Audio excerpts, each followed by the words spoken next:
อบควันจงเข้าใจน้องจงเห็นใจใหญ่ใจกว้างคือแม่น้ำคองขอรอแค่แลงอแงหน้าเก่งเหมือนกอสักหน่อยสาวบ้าเขาสิมองสิมนมองต่อหน้าที่เป็นเมียนายบ้ายิ้มหวานหวานเว้ามูละมูผู้เสียสละประกอบส่วนโจกส่วนหน้าที่สามีผู้จักจำแนกใจแยกผิดอื่นสัวดีโอ้หน้าที่สามีคือหับใส่ภาษาตนเป็นนายบ้า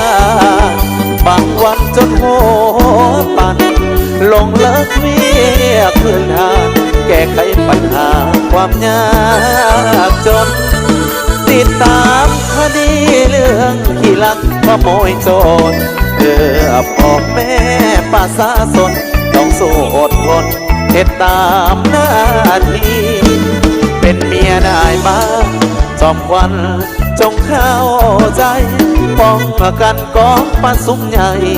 กันไว้จนแจ้งเฮ็ดล้อนหน้าที่อย่าไปใจน้อยว่าผัวลอยไปแนวบ่ดี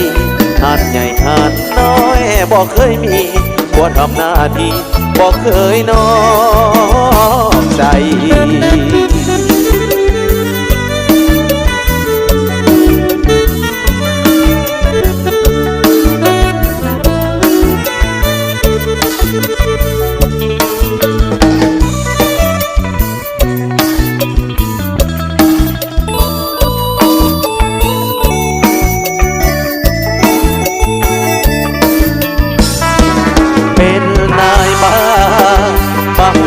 จนหั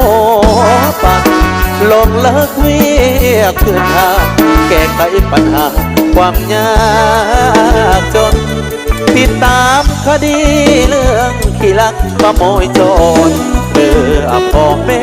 ป้าสาตนต้องสู้อดทนเฮ็ดตามหน้าที่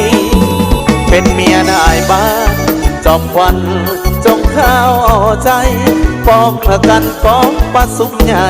ไอ้น้องจนแจ้งเฮ็ดล้อนหน้าที่อย่าไปใจน้อยว่าผัวลอยไปแนวบ่ดีหาดใหญ่หาดน้อยบ่เคยมีผัวทำหน้าที่บ่เคยนอกใจ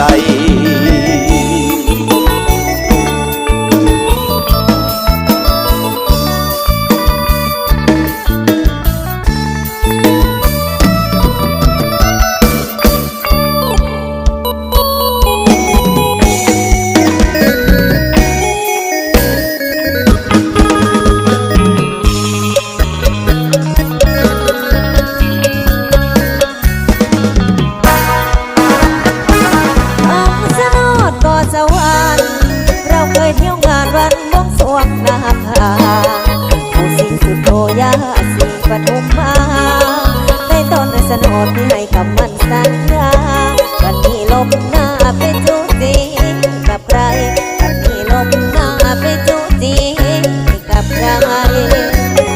บ่าวน้องคายจะหลอกลวงมางานบวงสรวงปีนี้ควงแฝงคนใหม่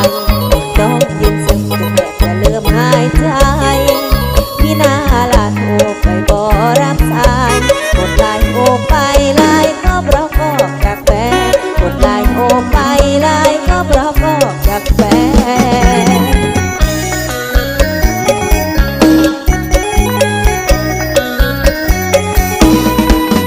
จุกแน่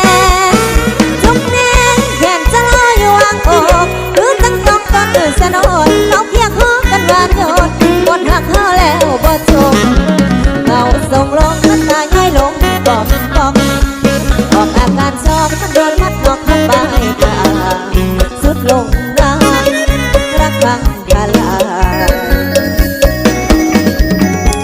มองยิ่งช้ำตามไปดูเดินควงคู่เขาขอแทนน้องจับมือกันตีดังลั่นเสียงคอจูจีกันไม่อายใจบ้านเขามองไหวรอยนะคะสายตา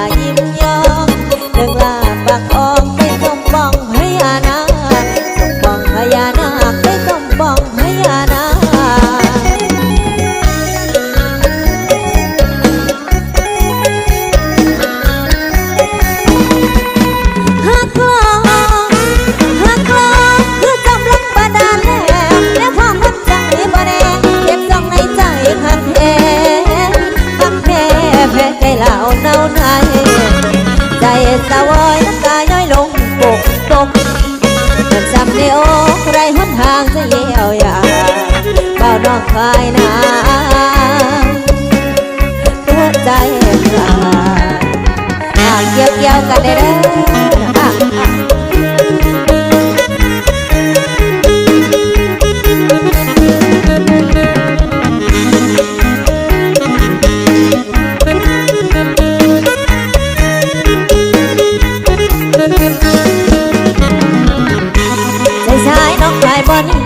ใจชายน้องขายบอลกับกันมันลิงละตัวต้องคงคืนไอ้ก็คืนเสดาลันต้นคงก็ผลละบีก็แต่ก็ไอ้ดิสุดไปไว้กับกันอใจไอ้คบว่าทั้งห้อยคงเราน้องละคงโคแม่เยอะนับเป็นเสยบ่แน่งดอกไอ้นับเป็นเสยบ่มา